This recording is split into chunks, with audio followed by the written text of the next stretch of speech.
નમસ્કાર મિત્રો આજે અન્નપૂર્ણા જયંતિ ભૂલથી પણ ન કરતા આ કામ, નહીતર ખાલી થઈ જશે અન્નનો ભંડાર. અન્નપૂર્ણા જયંતિના દિવસે માતા પાર્વતીની પૂજા વિધિપૂર્વક કરવામાં આવે છે.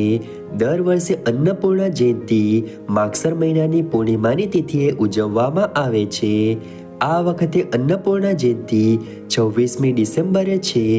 ધાર્મિક માન્યતા અનુસાર માતા અન્નપૂર્ણાની પૂજા કરવાથી ઘરમાં ક્યારેય અન્નની કમી આવતી નથી.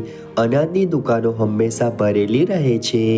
જો તમે મા અન્નપૂર્ણાના આશીર્વાદ મેળવવા માંગતા હોવ તો મા અન્નપૂર્ણાની પૂજા કરો. અન્નપૂર્ણા જયંતિના દિવસે ભગવાન શિવ અને માતા પાર્વતીની પૂજા કરવાની પરંપરા છે.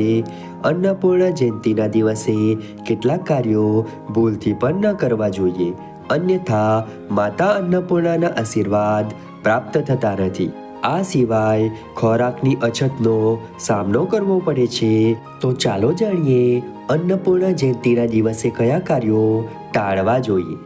અન્નપૂર્ણા જયંતિ પર આ ભૂલો ન કરો. એવું માનવામાં આવે છે કે માગસર પૂર્ણિમાના દિવસે દેવી અન્નપૂર્ણા પ્રગટ થયા હતા. અન્નપૂર્ણા જયંતિ એ ભોજનનું મહત્વ સમજાવવાનો તહેવાર છે. તેથી આ દિવસે રસોડાની સફાઈનું ખાસ ધ્યાન રાખો. આ સિવાય આ દિવસે ભોજનનું અપમાન ન કરવું જોઈએ. ભોજનનું અપમાન કરવાથી માતા પાર્વતી ક્રોધિત થાય છે અને અનાજના ભંડારો કાયમ માટે ખાલી થઈ જાય છે. અન્નપૂર્ણા જયંતિના અવસર પર જો કોઈ ગરીબ વ્યક્તિ, પશુ કે પક્ષી તમારા ઘરે આવે તો તેમને ભગાડશો નહીં. તમારી ભક્તિ પ્રમાણે તેને અન્ન કે કંઈ પણ દાન કરો. કોઈ વ્યક્તિનું ખાલી હાથ ઘરથી જવું અશુભ માનવામાં આવે છે. અન્નપૂર્ણા જયંતિના દિવસે તામસિક ભોજન ન કરવું જોઈએ અને રસોડામાં તામસિક ભોજન બનાવવું પણ ન જોઈએ. આમ કરવાથી માતા અન્નપૂર્ણાને ગુસ્સો આવે છે.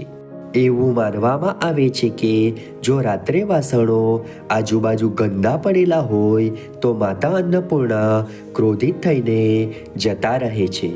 મિત્રો, વિડીયો ગમ્યો હોય તો વિડીયોને લાઈક કરીને ચેનલને સબસ્ક્રાઈબ અથવા ફોલો કરવાનું ભૂલતા નહીં. ચાલો મળીશું નવા વિડીયો સાથે. ત્યાં સુધી જય માતાજી.